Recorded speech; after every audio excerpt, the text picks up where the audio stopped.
तुम्हारा कपड़ा, साइलेंस वाला कार, ये हम जैसे पब्लिक का दिया हुआ टैक्स के पैसे से है। हम जैसी पब्लिक का सर्वेंट है तू। हम कोई मामूली वोटर नहीं है, ऑनर है ऑनर। वोटर ने एक उंगली का इस्तेमाल किया तो सोच तेरे पास कितनी पावर आ गई। अगर वोटर ने 5 उंगली का इस्तेमाल कर लिया तो सोच तेरा क्या हो। ये निशानी देख रहे हो, वोटर, मामूली वोटर, गलत। कोई भी वोटर तुम्हारे दहलीज के बाहर खड़ा नहीं होता, बल्कि तुम जैसे नेता हमारे घर के बाहर खड़ा होकर हाथ जोड़ करके वोट मांगते हो।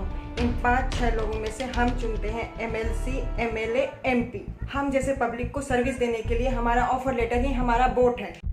कॉम्प्रोमाइज करके जी रहे हैं, इसलिए तो हमारे गर्दन पे पैर रख करके ये नेता खड़े हुए हैं। कोई आके कुछ करे और समाज में बदलाव लाए, इससे लोगों का भरोसा उठ गया है। लेकिन दोस्तों, युद्ध एक से ही शुरू होता है। तो फिर चलो शुरू करते हैं। इंडियन डेमोक्रेसी के 4 स्टेज होते हैं। पहला पॉलिटिशियन, जुडिशरी, लॉ और चौथा मीडिया। अगर ये चारों हमारा साथ ना दे तो क्या हमें चुप रहना चाहिए? आपको पता है, जब इजिप्शियन में ये हुआ था तो वहाँ के लोगों ने क्रांति लाई थी और इसकी शुरुआत सोशल मीडिया में किए एक पोस्ट से हुई थी। सोशल मीडिया से आई क्रांति ने उनके पूरे देश को बदल के रख दिया। तो अब हम भी इस्तेमाल करेंगे, मतलब सोशल मीडिया।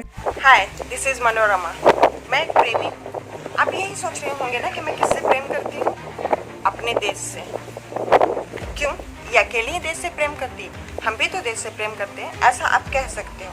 इसलिए मेरी ख्वाहिश है कि हमारा देश दुनिया के देशों में नंबर 1 हो। अमेरिका में मानते हैं कि जनता अच्छी हो या ना हो, नेता अच्छा होना चाहिए। हमारे देश में जनता अच्छी होनी चाहिए, चाहे नेता अपना काम ठीक से करे या ना करे। सिर्फ एक झूठ की वजह से अमेरिका के प्रेसिडेंट बिल क्लिंटन को उनके पद से हटाने का फैसला किया गया था। हमारे देश में जब रेलवे का हादसा हुआ था तो रेलवे मिनिस्टर ने, और जब बस का हादसा हुआ था तो ट्रांसपोर्ट मिनिस्टर ने अपना रिजिग्नेशन दिया था। कभी कभी ऐसे जिम्मेदार नेता भी मिल जाते हैं, वरना घर में फल सब्जी की तरह ब्लैक मनी रखने वाले इतने सारे नेता हैं, इनमें से किसी ने रेजिग्नेशन दिया? अरे साहब, हमने आपको वोट दिया है, हमारे इलाके में थोड़ी सी प्रॉब्लम है, आके सुलझा दीजिए, ऐसा हम MLA और MP को कह सकते हैं।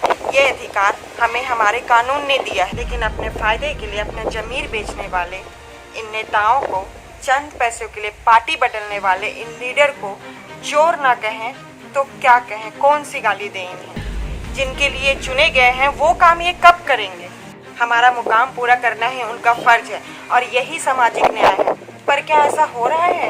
आपके आगे पीछे कहीं पर भी आपने ऐसा सुना कि किसी नेता ने अपना दिया हुआ वादा पूरा किया हो? किसी ने आपसे ऐसा कहा? क्या आपने ऐसा देखा? नहीं ना। एग्जाम पेपर को लीक करके स्टूडेंट की जिंदगी से खेलने वाले को सजा देने के बजाय उन्हें मंत्री बना के सम्मान दे करके उनको जुल्म को कब तक हम सहते रहेंगे?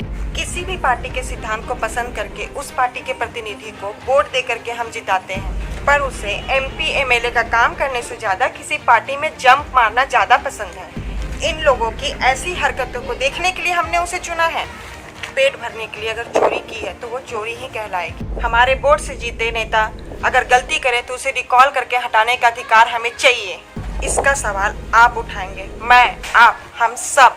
जो चुनाव जीता है अगर वो कमीना निकल जाए तो उसे उसी वक्त रिकॉल करके गद्दी से हटाने का अधिकार हमें क्यों नहीं दिया गया है? अरे बचपन से धड़कने वाला दिल जब काम करना बंद कर देता है तो हम उस दिल को बदल देते हैं। तो फिर ठीक से काम ना करने वाले इन नेता को हटाने के लिए 5 साल का इंतजार क्यों? एक होकर एक आवाज कन्याकुमारी से कश्मीर तक चलेगी तो सरकार को हमारी बात माननी ही पड़ेगी। जय हिंद, जय भारत दोस्तों।